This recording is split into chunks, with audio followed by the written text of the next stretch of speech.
All right, welcome back to KMBR for the 49er Draft Preview Show. And joining us is Dane Brugler. You know that name if you follow the NFL Draft. His version of The Beast, which is his draft guide, includes more than 400 player profiles. It ranks almost, 2,700 plus prospects. And I think without a doubt, it is the most comprehensive, the most detailed NFL draft guide of its kind. And I would encourage all of you guys to follow or sign up for the Athletic and get the Beast because you will not be disappointed in the information that's coming your way. I know lots and lots of my friends have signed up for the Athletic, and they're like, "Man, I needed a reason to go to the Athletic," and I'm like, "Well, hey, Matt Barrows, and all these other guys, but they're like, Brugler's amazing, and he's with us here on the UMA guest line to talk a little bit about the Niners. Dane, thanks for the time. The draft is approaching. I know you're the busiest guy out there, so I really do appreciate your time. And we'll just dive right into it. Everybody wants to talk quarterbacks. Niners are not looking for a quarterback, most likely. But how many QBs going round one? Do you have a favorite day three quarterback? Yeah, everyone wants to talk about the quarterbacks, right? And that'll be the most entertaining part of round one because we know Cam Ward's going at 1 to the Titans, and then I don't think one goes 2 to the Browns. What do the Giants do at 3? They're always a wild card, and we know, ownership. Whenever you draft a quarterback in the top 10, ownership plays a part, and so how will that play out? I'm going to say, with what we know right now, I'm going to say they pass on a quarterback. And then what do the Saints do at 9? And then if they all pass, then we're on Shador watch into the 20s. And then I think we're going to see really an exercise of quarterback musical chairs in the back half of round one to see, okay, the Browns, the Giants, do we see a team trade up in the late first to go get their quarterback? Do they just stay put in the second round and wait and see if Jalen Milroe falls to them, Tyler Shuck?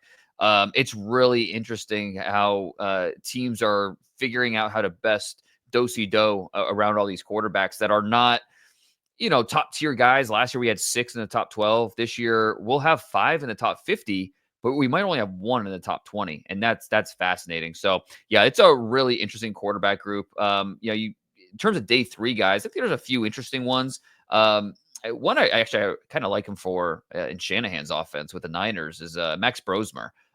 Really smart. He picks up things really well. The physical traits aren't going to wow you necessarily, but he understands where to go with the football, how to attack a defense. And, he did a really nice job this past year after transferring up from the FCS level, goes to Minnesota and had a pretty productive year. A guy that I love is Riley Leonard, and I watched him with Gruden the other day, and I thought, man, I like him even more. Is there any buzz around Leonard? Oh yeah, sure. I think it's just the big question is, did Leonard limit that passing offense for Notre Dame, or was it the other way around, where the passing offense kind of limited Leonard and what he could do because they didn't have the targets on the outside? Talking about the wide receivers, they really leaned into his legs, which understandable. Riley Leonard's an awesome athlete, and you really don't want to take that away from how he produces on the football field. But I want to see more NFL level throws. And so it's maybe not that he can't do it. It's just he wasn't asked to do it consistently. And it was the same thing at Duke before he transferred over to South Bend. So I think, yeah, definitely once you get to day 3, if I have a chance to throw a 5th round pick at Riley Leonard, yeah, sign me up. I'd be all for. It kind of reminds me a little bit of Sam Ellinger when he was coming out of Texas. Kind of go in that same type of draft range. With the 11th pick, Niner fans listening are going, enough about Riley Leonard and quarterbacks. The Niners are needing defensive line, offensive line. They have the 11th pick. They have 11 picks overall. But with the 11th pick, you and your latest mock, where you went through all 257 picks, gave them Shemar Stewart. I've heard a couple people say that it may be down to either Shemar Stewart or Walter Nolan. So let's compare those two guys. First, let's talk about Stewart. What do you think of Stewart? I mean, I watched him a lot at A&M. I don't know that I've seen anybody play harder across college football than this guy. But, the bottom line is 4.5 sacks on 680 career pass rush snaps, a stat that I got, by the way, out of the Beast. What did you think of Shemar when you rolled the film back and forth? Yeah, and obviously what he did at the combine really jumps out. Being that size, 6'5", 270 pounds, to run in the 4.5s, to have a 40-inch vert, long arms. And I keep coming back to, look, I mean, you know this better than anybody, right? It's the NFL drafts traits, not stats. And when you think about Shemar Stewart, okay, even though the sack numbers aren't great, his pressure numbers are pretty good. He led the team in pressures last year. And the way he was used as kind of a 4-eye, or he wasn't asked to just pin his ears back and go. And so I think it makes sense that his sack numbers weren't great. Now, you wish it were more than just 1.5 this past year, but you look at the traits, and he is a freaky, freaky dude at that size to move like that. And I go back to the Senior Bowl and standing 10 feet away from him on the sideline during practice, the fits he would give tackles with that burst off the ball, that explosion, and then just the different ways he could break down their rhythm because of those physical tools. And so I think coaches look at him and say, not a finished product, just scratching the surface. Think about what we could get out of him. And so there is projection needed. It's a risk, no doubt about it, but it is a little bit of risk reward. And you think about what he could be 2 years from now, 3 years from now. And I think it's easy to get excited about him. With Walter Nolan, he's more of that 3 technique, going to be that quick off the ball, try to infiltrate gaps, try to create pressure from the inside. And if you watch his highlight tape, he absolutely does that. It's just when you watch the tape and you're watching snap after snap after snap, it's like, all right, why isn't he doing it more consistently?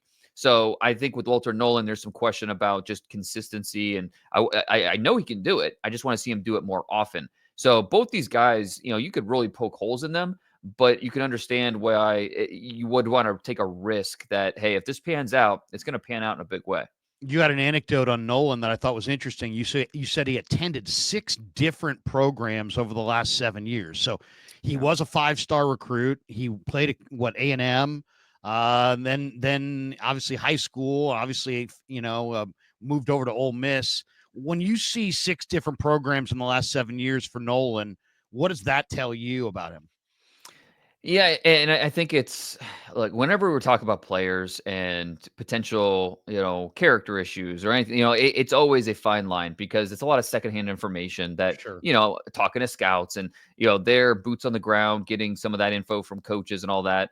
Like Texas A&M, they didn't. Some of the former coaches didn't have the kindest things to say about Walter Nolan. And so, okay, is that sour grapes because he transferred away, or is there truth to that? And then you figure out, okay, is he just a young player who's maturing and finding his way in life? And I mean, there's, you think about all some of the top players in the league, and they're not all choir boys. It's just, you have to figure out the context behind each one of these situations. And with Walter Nolan, that's why I think he's been a very popular 30 visit guy. I mean, frequent flyer miles are just going up and up and up because he's going from one city to another as teams try to really figure him out as a person as well as a player. And 49ers definitely in that mix, just trying to figure out, because obviously we know they want to upgrade the defensive line. Nolan could do that. You just want to get a more confident understanding of what he's going to bring day in, day out. I know they're different, but do you like Nolan more or less than Kenneth Grant? Because Grant, I know Harbaugh really loves Kenneth Grant, talked him up forever when he was a freshman there. I mean, he definitely moves like a 270-pound man, considering he's 330, which is always impressive. But a lot of people think he's only a nose guard. How do you compare Nolan and Grant?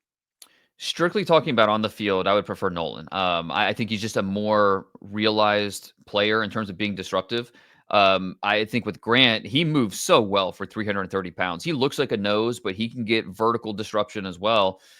It's just, I don't know that he really knows what he's doing just yet. And so if I'm going strictly on the field, not taking anything else into account off the field or anything like that, I would lean Nolan just because I feel like the flashes are more frequent with him, and I feel like I'm getting more interior disruption, even if he's a little more undersized compared to Grant. But I think it depends on what you're looking for too, because Grant does give you more versatility where you want to line him up as a 1, you want to line him up as a shade. I mean, he can do these different things up and down the line of scrimmage, where I think Nolan is more of that traditional line him up over the B gap, let him, be a 1 gap or attack upfield, where Grant gives you a little more versatility. Let's jump to the O-line. Last year, the Niners got Dom Pooney. If they did a redraft, he probably would have gone in the first round if they had done it again. A lot of people have Kelvin Banks mocked to the Niners. You list him as a guard. You have Anthony Belton mocked to the Niners in round 3, a guy that I just love. I mean, he's a condominium complex. I mean, that guy's so big and powerful. I love that pick. but the Niners are talking swing tackle. Like they feel Right. like they feel good about maybe their guys, but want a swing tackle to replace Jalon Moore. What do you think of Banks? What do you think of Belton? And is there a swing tackle or somebody that you would define as a good swing tackle? Yeah, and you're right about Belton. I mean, this guy is humongous, and it's just you need a $20 Uber ride to get around him, and that. Those are the guys you look for, right? And this is a draft that doesn't have a lot of true left tackle bodies, but he's one of the few, and so 6'6", 335, and he moves pretty well for that size. So there's a lot to like about Belton on day two. If you're looking for strictly like a swing tackle, I mean, I think you could make the case a guy like Ozzie Trapillo from Boston College potentially be in that conversation on day two.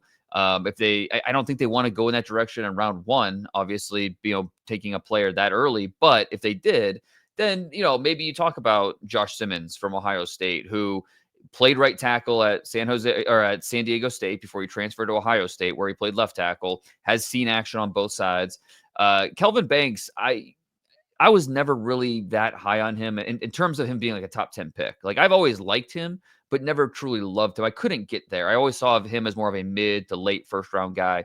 And I actually do like him better at guard, where I think the league is split 50-50. Like some teams I talk to see him, they want to keep him at tackle and say, we're going to let him fail there before we move him. Others say, look, he just looks like a more natural guard to us. So I understand both sides. I want to see him just be a little more balanced through contact. You watch the Michigan tape, you watch the Georgia tape, just on the ground way too much. But for a player that came in and started right away as a true freshman, he is really smart. He moves pretty well. Not an overwhelming athlete, but a good athlete. Not a guy that's not overly powerful, but I think he's strong enough to hold up. He loses slowly, which is fine. For an offensive lineman, if you lose slowly, I'll take that all day. So yeah, this is a really interesting offensive line group that if they do wait until day two, there will be some options, but I think a lot of other teams are eyeing those options as well. As we know, a lot of teams are looking for offensive line depth. What I love about the Beast are the anecdotal stuff that you have that are really that special only to your draft guide that you don't read anywhere else. I want to use Tyler Booker as an example. Booker, you got a quote from him in here. I make guys not love football anymore. I mean, that is an awesome line. That's an all timer, and I think my favorite quote too. I mean, that was great. A scout told me with Tyler Booker that he's a better teammate than Roland Steele. And I'm like, I mean, I've been doing this a long time, and I'm like going my mental Rolodex, like Roland Steele. Like I'm not placing who that was. Right. And then if it finally hit me, that was the name of the player in Rudy who first put the jersey on the desk of coach. And, like that was like, oh, as soon as it clicked, it was like, yeah, that's perfect. Cause yeah, he's in terms of the intangibles, the leadership, Tyler Booker's got all of that. And that's going to help him certainly on draft weekend. Oh, I think he's special, Dane. I mean, yeah. I was talking to Baldy about him. Baldy thinks he's one of the cleanest prospects in the entire draft. I love this little anecdote too from an NFL scout. He keeps everyone accountable in that locker room. After Alabama's loss to Vandy, Book was the guy who got everyone back on track. It's those kinds of nuggets, by the way, that make this draft guide the best draft guide in the market. I'll say that just for you. I'm not sucking up to you, but that was phenomenal. That. Well, let's talk about Booker. Is Booker a Hall of Fame type talent? Is he a once in a 15-year kind of prospect, or is he just Alabama's best guy this year? Yeah, I mean, I think I wouldn't use that phrasing necessarily. I think of like Quentin Nelson when he was coming out. Like I would use that for him. Booker, some of it is because he's an average athlete, and that's okay, especially if you're in a gap scheme, duo. You're doing some of the, just beat the guy in front of you. You overwhelm them, move guys off the ball. Don't give up a lot of movement in pass pro. Like if in the right scheme, he can be a perennial Pro Bowler, but he won't be for everybody because he doesn't have the top tier athletic profile. And so if you run a lot of outside zone or, you want him on the move consistently, he might not be a perfect fit for what you're looking for. But if he's in the right spot, no doubt he'll be a guy that you plug him in and don't have to worry about that position for a long time. Two defensive tackles I got to get your thoughts on. Is Mason Graham can't miss and worth trading up from 11 to get? And you have Derek Harmon rated above Walter Nolan and Kenneth Grant. Why do you like Harmon more than those guys? I'm a big Harmon fan. I love what he brings because he's so disruptive. No interior defensive lineman in college football had more pressures this past year than Derek Harmon. And, I love the versatility that he brings because you can line him up all over the defensive front, 5 technique, 1 technique, whatever you want to play, and he will make plays against a run. He has closing bursts when he has a chance at the football. So he's crafty with his hands. It's not just he's going to overwhelm you or outquick you. He is very crafty with the way that he can break down blocks as well. So big fan of Derek Harmon and his disruptive nature. Mason Graham, I like a lot as well. It's just, I don't know. When I think of a top 5, top 7 defensive tackle, I think of Quinnen Williams, like that style or that type of player. I don't think Mason Graham's quite there. And so I would love Mason Graham on my team, but I think that if you're drafting a player that early, you might be, you just have to have the right expectations for what Mason Graham's going to bring because he is a little bit lighter, doesn't have the length that you want. All I know is watching that Michigan film, he was a hard guy to block. And going back to the 2023 season when Michigan won it all, they had double-digit draft picks after that season. And so watching that Michigan film, and it's constantly it's Graham that's popping on the film, and so had to wait a full year to really evaluate him. But he's really disruptive, really active. He can get underneath guys and move them. He's quick through gaps, strong hands. He was a 5-sport athlete in high school, including wrestling, and you Right. certainly see that with the handwork, the balance, the leverage. So yeah, Mason Graham's an easy player to like. I don't know that I would necessarily trade up for him, and at least I wouldn't give up a ton of draft capital to do so. I love the wrestling background, and I'll tell you, watching so much film, this guy stays square to the line of scrimmage. I mean, Yeah. he's such fun instructional video. It's a great, in my opinion, great day 3 linebacker draft.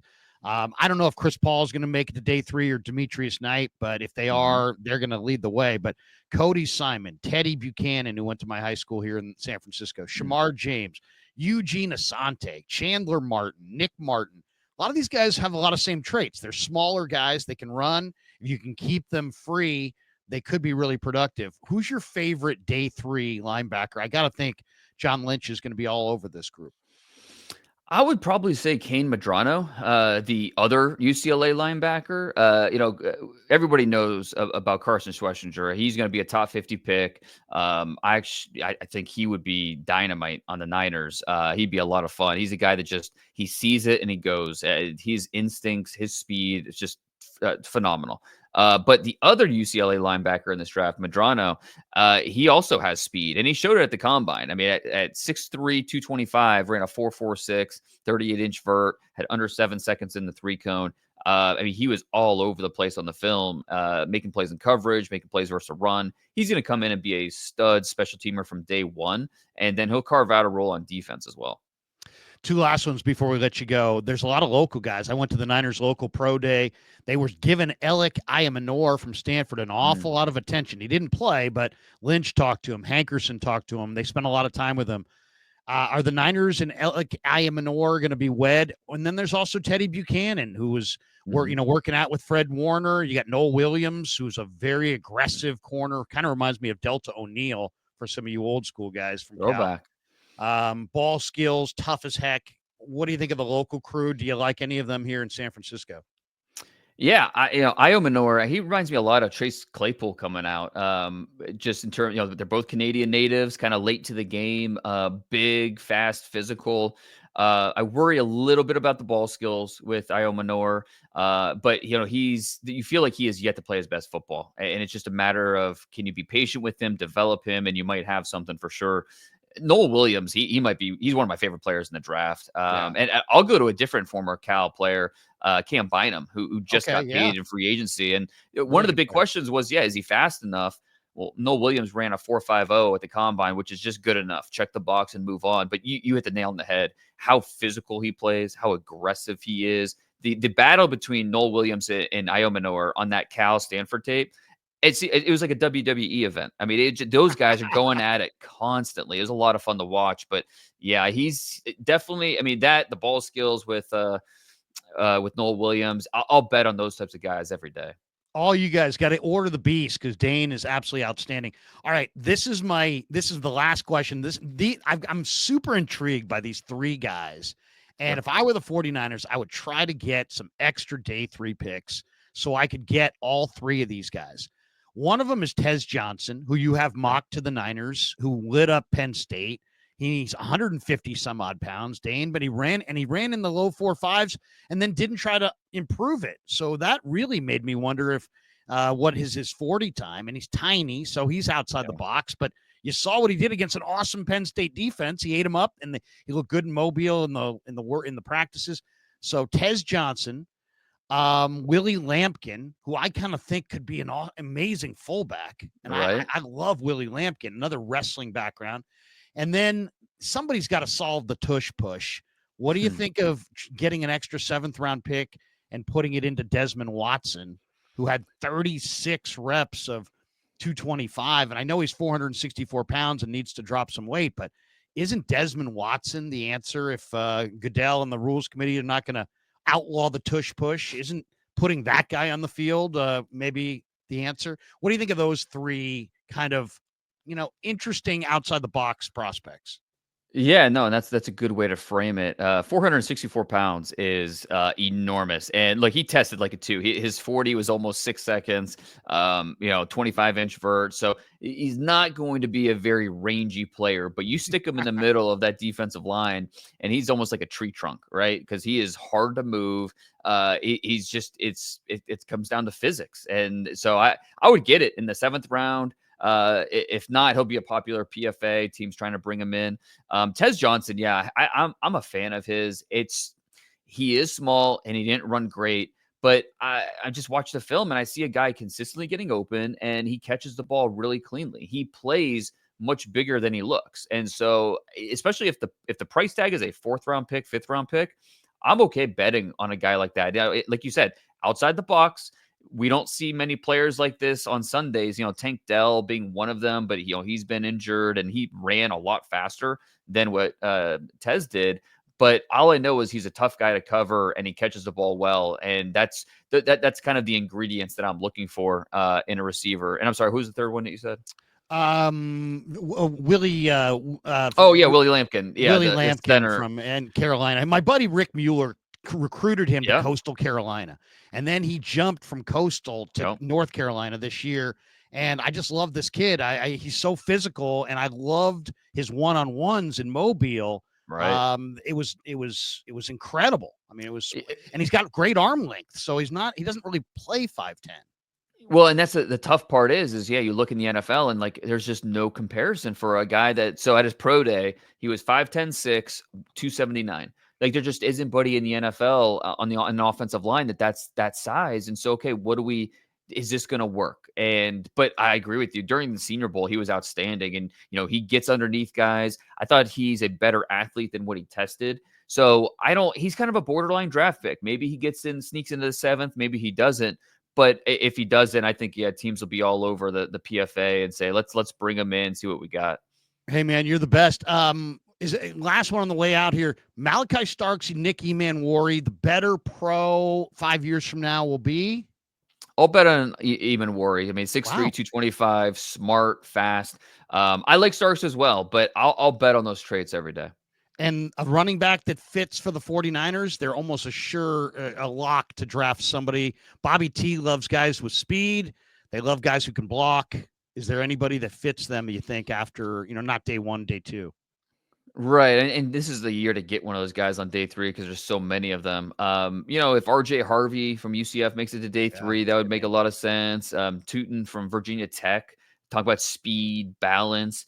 So yeah, this is a draft where I gave 30 draftable grades and 30 guys aren't going to get drafted. So it's a loaded running back group.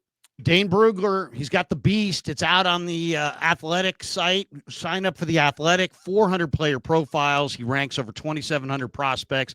The most comprehensive and detailed NFL draft guide in the marketplace.